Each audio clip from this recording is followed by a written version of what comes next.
Vamos abrir nossas Bíblias em Atos dos Apóstolos, capítulo 2. Atos dos Apóstolos, capítulo 2. A partir do verso 37. Atos dos Apóstolos, capítulo 2, verso 37. Ouvindo ele estas coisas, compungiram-se-lhes o coração, e perguntaram a Pedro e aos demais apóstolos: que faremos, irmãos?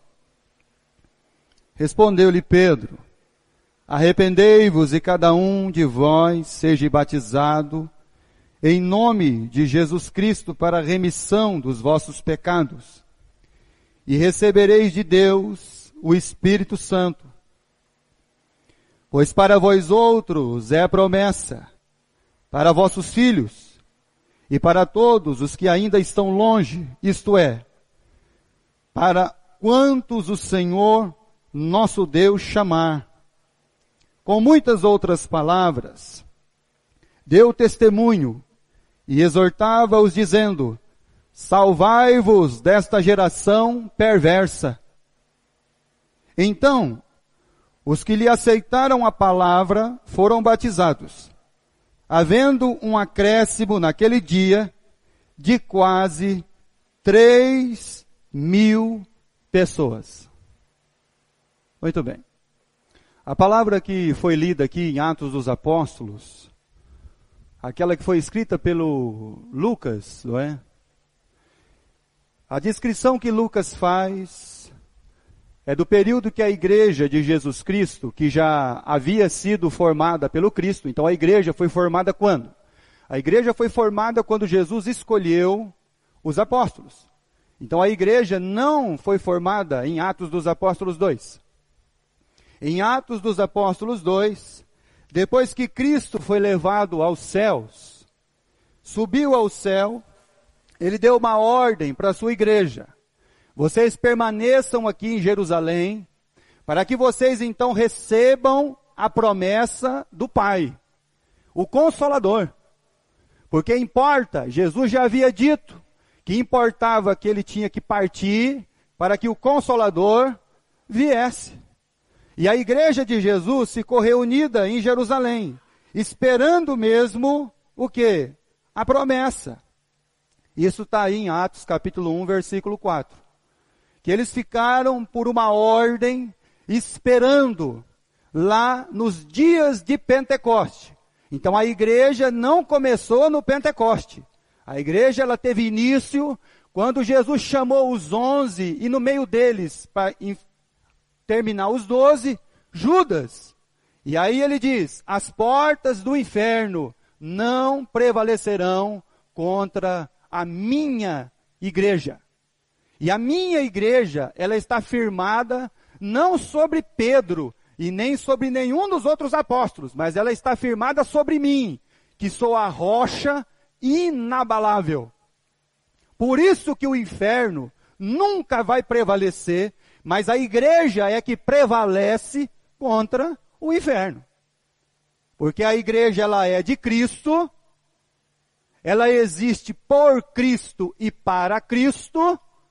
Então, nenhuma das hostes infernais, nem todo o inferno, poderão contra a igreja. Por isso que não é o inferno que ataca a igreja, mas é a igreja que ataca o inferno. E o inferno é atacado de que maneira? Com o evangelho da salvação. Porque uma alma só reside numa vida infernal porque ainda o evangelho da salvação não lhe abriu os olhos do entendimento, para que ele possa então compreender que Jesus é o Salvador, e ele saia do inferno. Por isso que as portas do inferno estão escancaradas.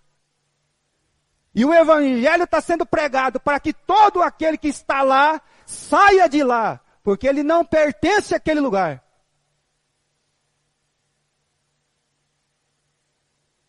E a igreja de Jesus, esperando o Consolador, o cumprimento da promessa, os 12 estão lá, foram advertidos. E aí então o apóstolo Pedro se levanta, depois que o Espírito Santo selou a igreja de Cristo, então houve os sinais, todas aquelas almas que estavam em Jerusalém, de todas as partes do mundo, eles não ouviram uma língua estranha que ninguém entendia. Eles ouviram falar das maravilhas de Deus no seu próprio idioma. Língua estranha não é nada que ninguém entende. Língua estranha é um idioma. E aí, só que a língua era estranha para quem falava, e não para quem ouvia. Isso está aqui escrito. Muito bem. E aí, depois desse fato acontecido, de uma vez por toda, a igreja de Jesus foi selada com o Espírito Santo. E aí Paulo, quando foi escrever aos Efésios, no capítulo 1, ele diz assim: em quem vós também estáis.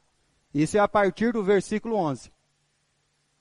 Depois que ouvistes a palavra da verdade, a Bíblia, o evangelho da vossa salvação, o evangelho que só Jesus, o Cristo, é que é o Salvador. Tendo nele também crido, fostes selados com o Espírito Santo da promessa, o qual é o penhor da nossa redenção. Então, quando uma pessoa recebe o Espírito Santo hoje, pastor, quando ele ouve o evangelho da verdade, quando ele se rende a Cristo, quando ele aceita o senhorio do Senhor sobre a sua vida, ele é selado com a garantia da salvação, o Espírito Santo de Deus. Esperando a promessa, Pedro então se levanta e começa a pregar. Mas ele começa a pregar de que jeito, meus irmãos? Ele começa a pregar em um idioma que ele mesmo fala e que todos ali estão ouvindo uma palavra de salvação. Porque ele falou sobre o propósito do Cristo, ele falou sobre o propósito do Pai. E aí então, aquela pregação do apóstolo Pedro desencadeou mesmo no coração daquelas almas que ouviram um constrangimento, um quebrantamento de coração. E aí eles fazem uma pergunta: irmãos,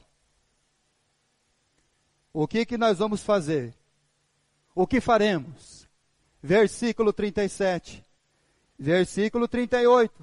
Respondeu-lhes Pedro: arrependei-vos, e cada um vos seja batizado em nome de Jesus Cristo para a remissão dos pecados, e recebereis o Espírito Santo de Deus. Muito bem. Se a pergunta que causou, meus irmãos, nele a pregação, e aí vem, se o evangelho é a palavra de salvação, mas é uma palavra de salvação, e do que Deus veio nos salvar, irmãos? Versículo 40, final do versículo 40. Com muitas outras palavras, Deus deu testemunho e exortava-os dizendo: salvai-vos desta geração, o quê? Perversa. Deus veio nos salvar da nossa perversidade. Deus veio nos salvar da nossa malignidade. Deus veio nos salvar daquilo que adentrou o homem quando o Adão caiu. Quando o Adão saiu da presença de Deus, por isso que Deus pergunta: aonde você está? Porque você não está mais em mim. O que adentrou no Adão só foi o pecado, a maldade.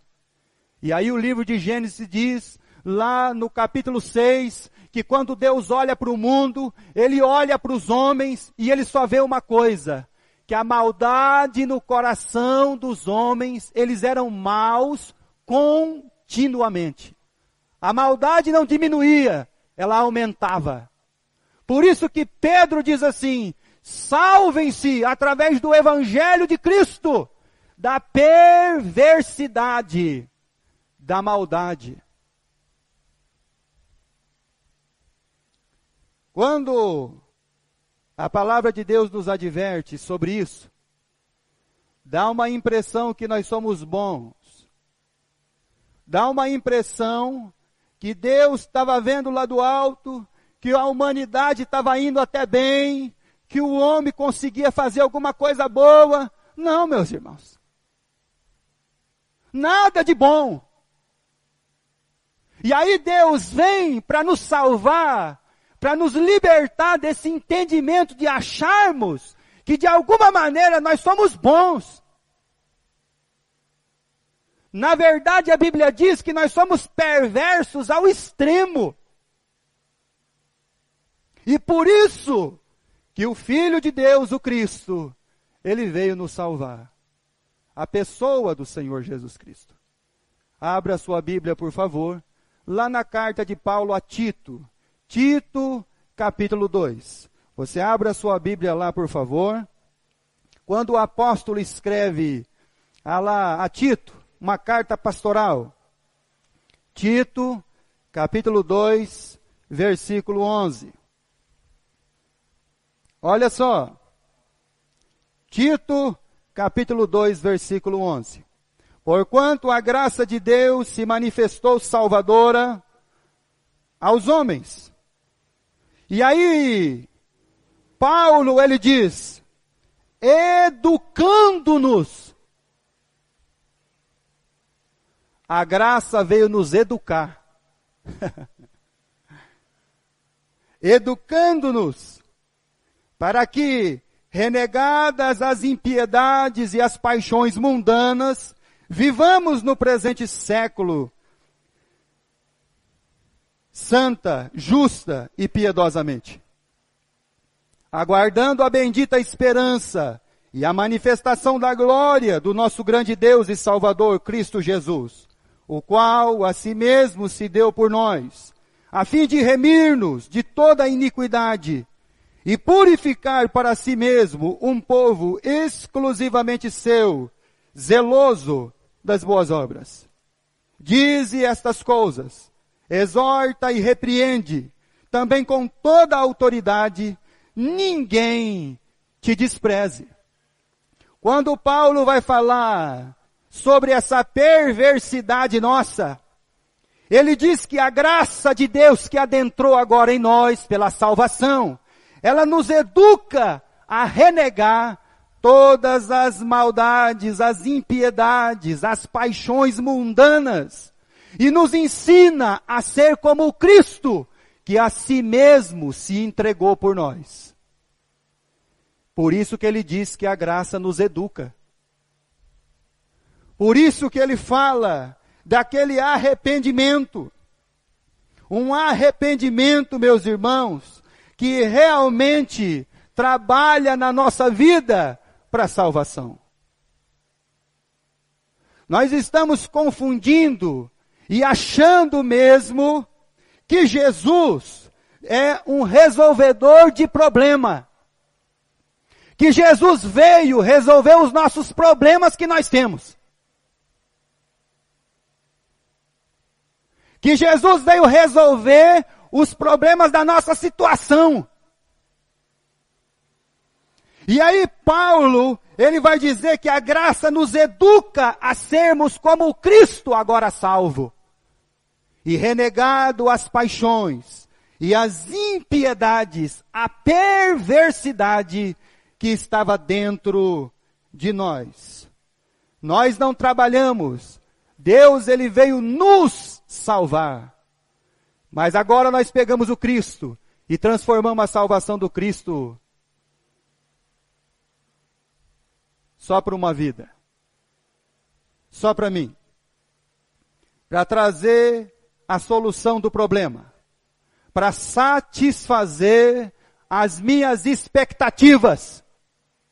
Eu tenho no coração que Jesus é um enviado de Deus para resolver o meu problema e para me satisfazer em todas as coisas que eu quero. E realmente essa não é a realidade da salvação e nem a realidade do projeto da salvação de Deus para nós. Quando você pensa que Deus veio livrar você dos problemas, você está muito enganado. Na verdade, a pessoa de Cristo, ela veio colocar diante de nós quais são os nossos verdadeiros problemas.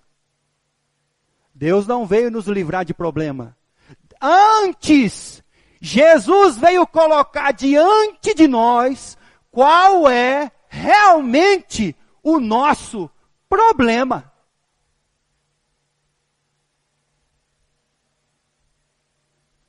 Evangelho de João, capítulo 4. Quando a pessoa pensa que Jesus vai resolver os problemas dele, ele está equivocado.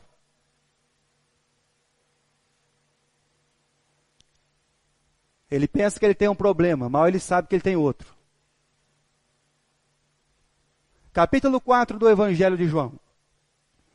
Quando Jesus tem que passar pela Samaria, e lá ele encontra uma mulher no poço de Jacó, uma samaritana. Versículo 10. Jesus ali no diálogo com essa mulher, replicou-lhe Jesus: se conheceras o dom de Deus, e quem é que te pede, dá-me de beber, tu lhe pedirias, e ele te daria água viva.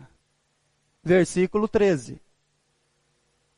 Afirmou-lhe Jesus: quem beber desta água, tornará a ter sede. Versículo 14. Aquele, porém, que beber da água que eu lhe der, nunca mais terá sede para sempre. Pelo contrário, a água que eu lhe der, será nele uma fonte a jorrar para a vida eterna. Conclusão da mulher. Versículo 15. Ela queria uma água para resolver o seu problema. Versículo 15. Olha só como nós achamos que o Cristo veio resolver os nossos problemas que nós temos. Disse a mulher: Senhor, dá-me dessa água, para que eu não mais tenha sede e nem precise vir aqui buscá-la.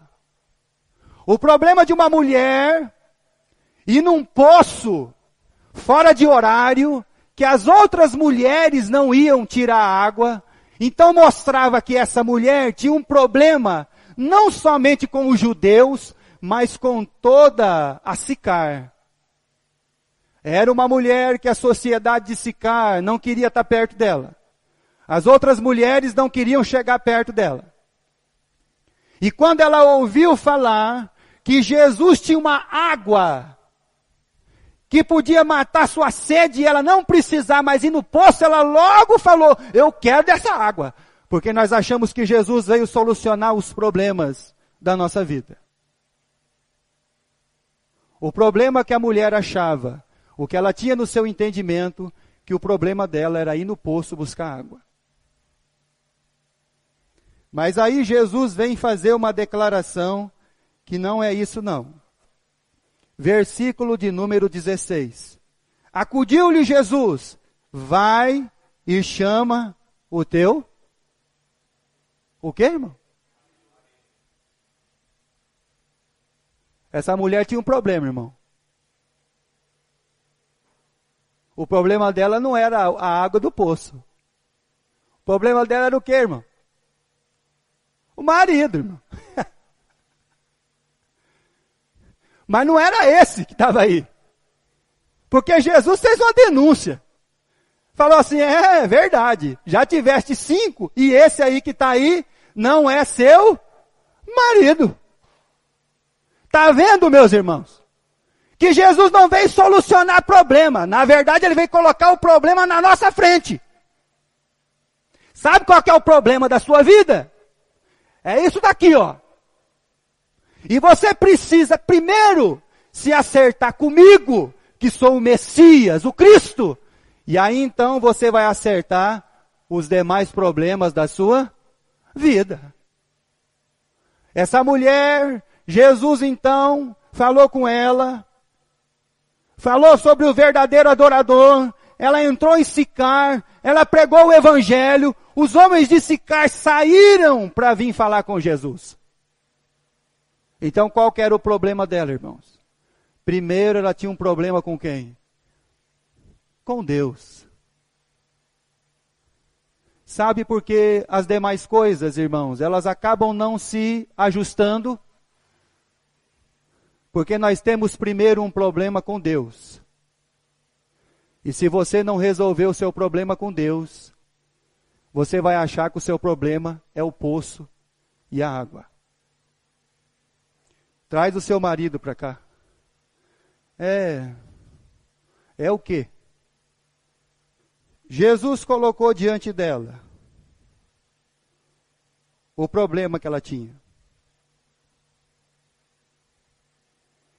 O arrependimento, meus irmãos, ele causa na nossa vida uma contrição verdadeira. Arrependimento não é tristeza porque eu perdi alguma coisa. Tem pessoa que ele não se arrepende, ele tem tristeza do que perdeu. E o que acontece com essas vidas é que elas não se arrependem do seu pecado.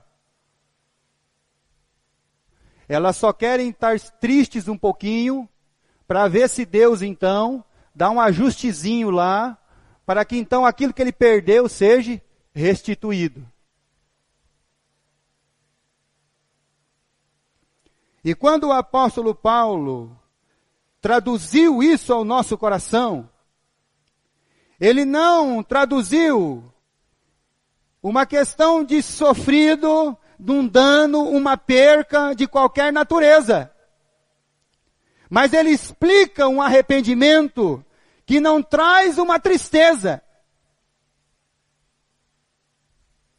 Quando uma pessoa, meus irmãos, ele diz assim, que ele tem uma tristeza no seu casamento, ele tem uma tristeza no seu trabalho,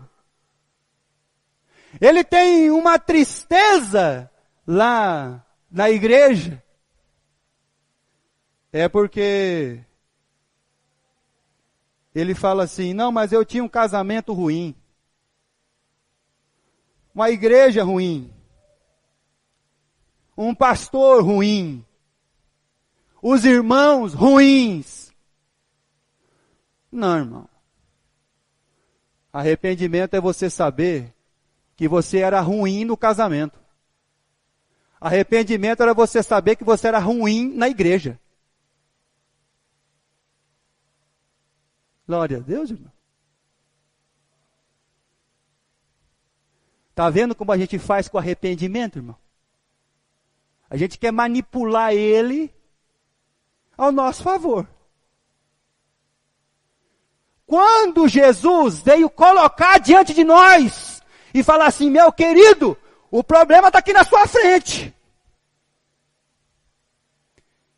E se você não está entendendo ainda que você tem que acertar a sua vida comigo, para que depois, então, todas as outras questões você consiga, por causa do amor e da graça de Deus na sua vida, resolver as outras. 2 Coríntios capítulo 7. Então, quando eu tenho esse negócio, casamento ruim, igreja ruim, emprego ruim, eu tinha que saber que o ruim lá era eu. Capítulo 7, de 2 aos Coríntios, versículo 8. Porquanto, ainda que vos tenha contristado com a carta, não me arrependo, embora já me tenha arrependido. Vejo que aquela carta vos contristou por breve tempo. Agora eu me alegro, não porque fostes contristados, mas porque fostes contristados para o arrependimento. Pois fostes contristados segundo Deus, para que da nossa parte nenhum dano sofreis. Versículo 10. Porque a tristeza segundo Deus produz um arrependimento para a salvação, e que a ninguém traz pesar. Mas a tristeza do mundo produz o quê? uma morte. Uma morte, irmãos. A morte da nossa vida espiritual. A morte do nosso casamento. A morte dos nossos filhos. Nós estamos acabando com as nossas famílias. Porque nós não estamos abrindo os nossos olhos para o Evangelho. Nós estamos sempre achando que o outro é que é ruim. Nós estamos decretando o fim da nossa vida. Mas os nossos olhos não se abrem, meus irmãos. Porque não há um verdadeiro arrependimento, de um reconhecimento sobre a minha perversidade. E aí Paulo, ele diz, o arrependimento segundo Deus opera em nós, ao nosso favor. Quando Pedro pregou sobre o Evangelho de Jesus Cristo, aqueles corações se quebrantaram, meus irmãos, eles se renderam. O que nós vamos fazer? Fala pra gente o que a gente tem que fazer. O grande problema nosso é que nós continuamos a ignorar a vontade de Deus para a nossa vida. Nós estamos insistindo em ignorar Deus na nossa vida. A sua palavra, a sua verdade, a sua vontade, o seu senhorio. E aí, nós morremos pelo pressuposto que nós somos bons. Você já percebeu, irmão, que dentro de um problema, dentro de uma relação, qual que é o pior mal? Não tem duas pessoas, uma certa e uma errada, irmão. Você já percebeu que todos os problemas de relacionamento tem o que, irmão? Duas pessoas com a razão. Pode perceber, irmão. Tem duas pessoas com razão. Então por isso que dá problema. Porque não é o certo e o errado, irmão. Pode perceber que a pessoa mais perversa do mundo é aquela que pensa que tem o quê? Razão. Se torna perverso, cruel. Então tem problema, porque nós temos duas pessoas com razão. E aí o apóstolo Paulo, quando vai escrever aos Romanos, abre a sua Bíblia, por favor. Eu vou ler em outra tradução. Abre a sua Bíblia em Romanos capítulo 3. Versículo 10. Romanos capítulo 3. Versículo 10. Eu vou ler em outra tradução, tá bom? Como afirma as Escrituras, não há ninguém justo,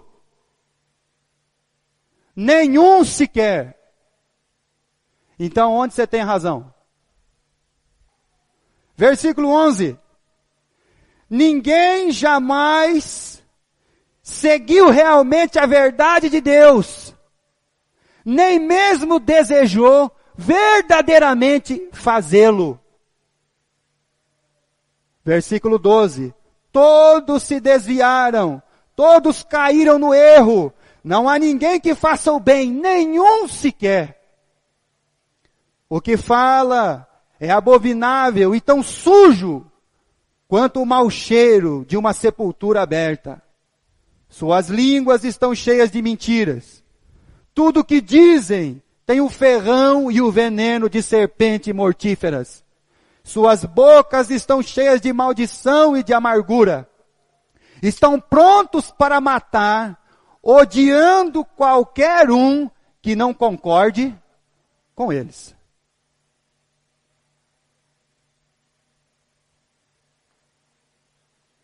Então Paulo diz assim, não tem ninguém bom. Mas nós trabalhamos com o pressuposto que eu sou uma pessoa boa. Na verdade, nós fazemos tudo por quê, irmão? Por interesse. E aí você ouve, mas eu trabalho o dia inteiro, eu faço isso, eu chego cansado. E aí você se cria do quê? De razão e direito, irmão. Aí cria uma razão dentro da gente. A gente fica forte. Eu morro de trabalhar. Pois é, irmão. Isso aí está dentro de nós, irmão. Essa malignidade está aí guardadinha. E quando ela precisa sair, ela sai. E aí a gente fica falando que a gente é bom, irmão. Não tem ninguém bom, irmão. Essa é uma realidade. Vamos lá, meus irmãos, vamos ser sinceros.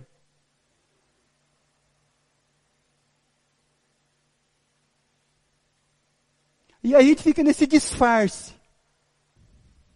Porque nós só estamos interessados.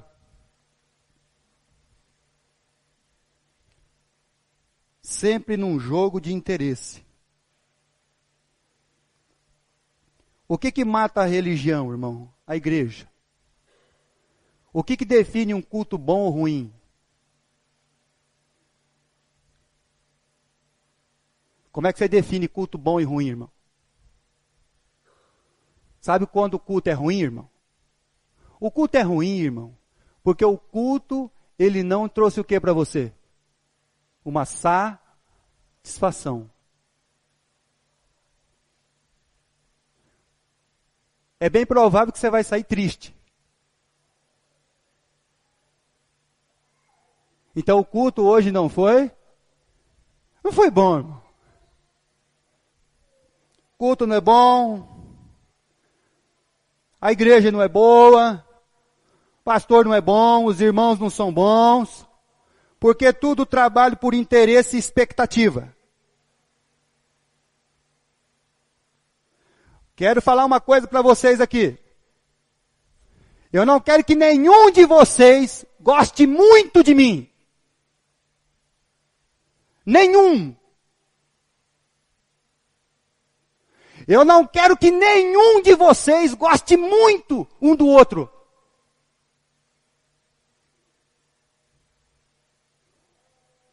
Porque quando você gosta muito,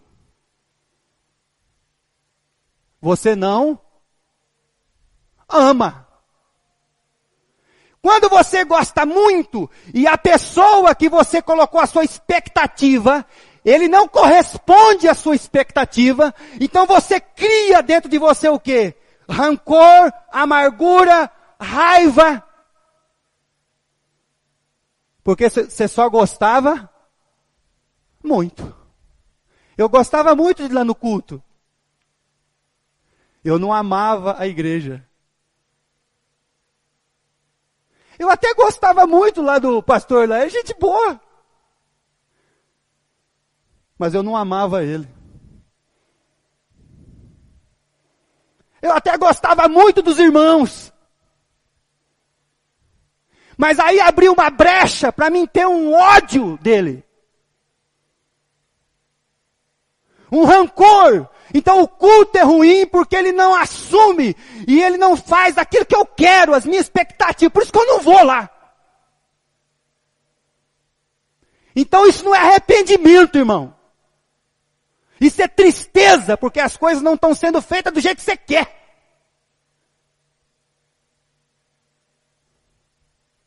Porque se houvesse um arrependimento em nós, não teria culto ruim. E tudo que você olhasse e visse que não atendesse às suas expectativas, você ainda assim viria do mesmo jeito, porque você ama a igreja, porque porque você ama o Cristo, porque você ama os seus irmãos como ordem e não gosta muito. Se você só gostar muito da sua esposa, um dia você vai ter outra. Se você gostar muito do seu marido, é bem provável que um dia você vai ter outro.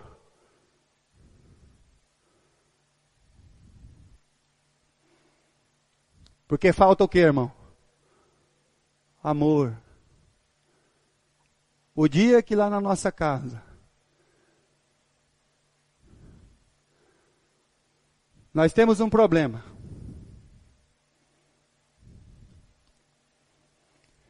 Nós sempre estamos sendo o quê, irmãos?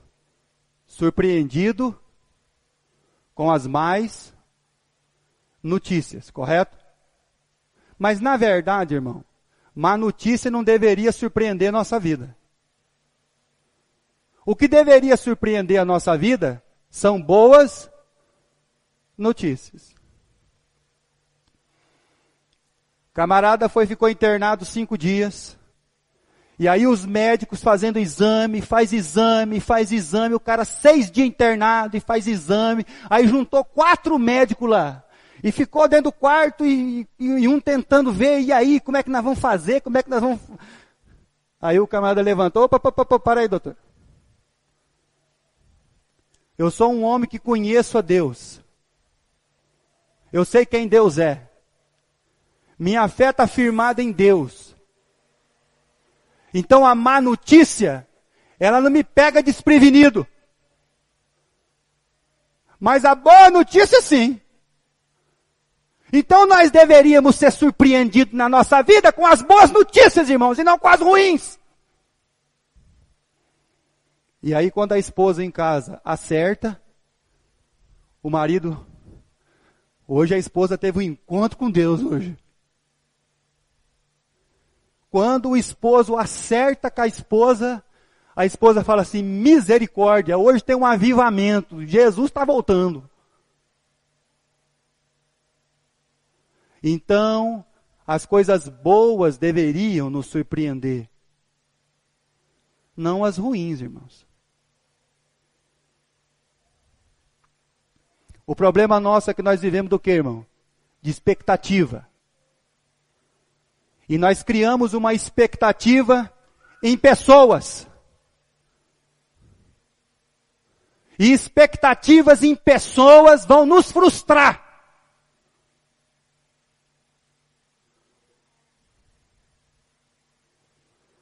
Porque você caiu no pressuposto que a verdade daquela pessoa era o suficiente. Quando você deveria lembrar da Bíblia e olhar para a palavra de Deus e ver que não há nenhum justo, nenhum sequer. Então isso não deveria ser para nós.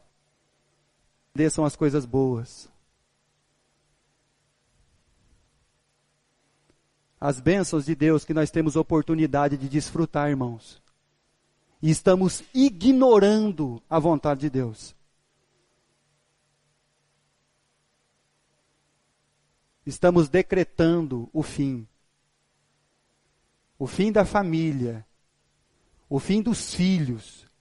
O fim de tudo. Filipenses capítulo 2. Do versículo 1 ao versículo 5.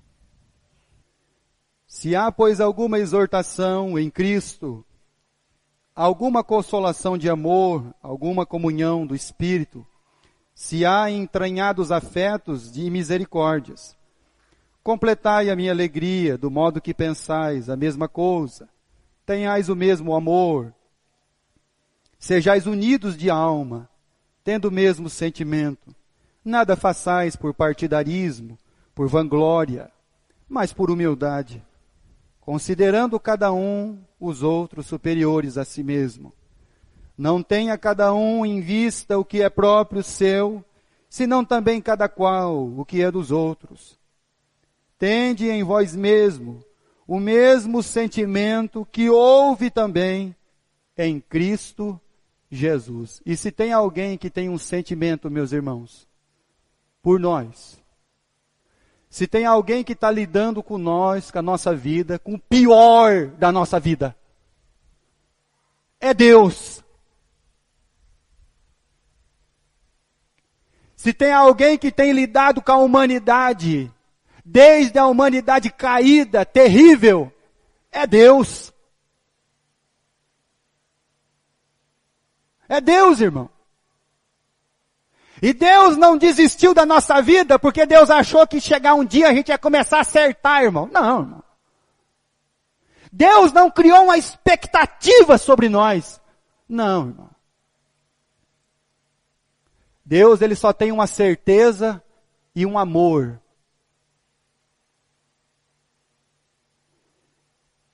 De que a única coisa que poderia transformar a nossa vida seria o seu amor e a sua graça e a sua misericórdia sobre nós.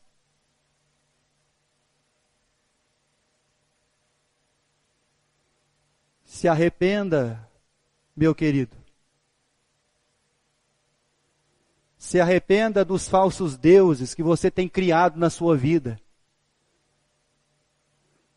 Se arrependa dessa maneira de viver toda errada que você está vivendo.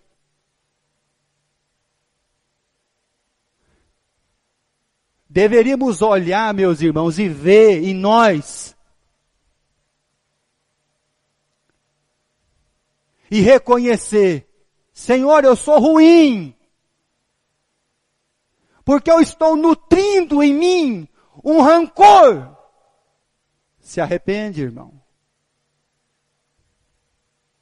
Deixe essa vida e esses sentimentos que tanto destrói a alma. Comece a olhar para os seus irmãos como Cristo olhava para os apóstolos. Comece a olhar para a igreja como Cristo olhava para ela, irmão. E estava disposto a dar a sua vida por ela.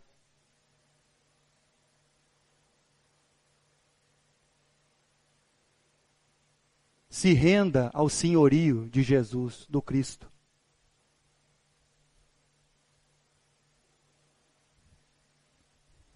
O apóstolo Pedro, quando pregou, os homens ficaram com o coração todo quebrantado.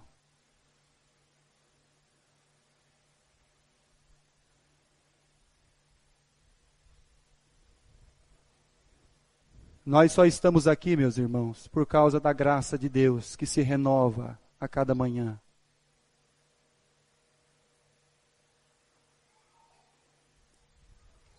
E é por isso ainda, por esse amor com que Deus nos amou.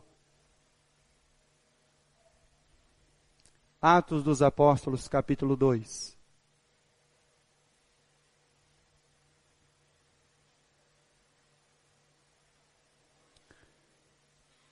Versículo 40 e 41.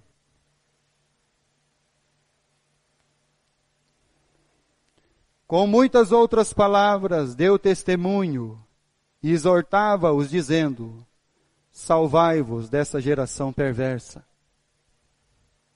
Então, os que lhe aceitaram a palavra foram batizados, havendo um acréscimo naquele dia de quase 3.000 almas. Eles se arrependeram mesmo, irmãos. Se arrependeram do seu modo de viver. Se arrependeram dos deuses que eles criaram. Se arrependeram da perversidade que estava dentro deles. Se arrependeram porque gostava muito e não amava. Entre você gostar muito e amar, tem um abismo. O dia que você só gostar muito, não vai faltar muito para você não sentar mais nesses bancos. O dia que você amar a igreja do Cristo,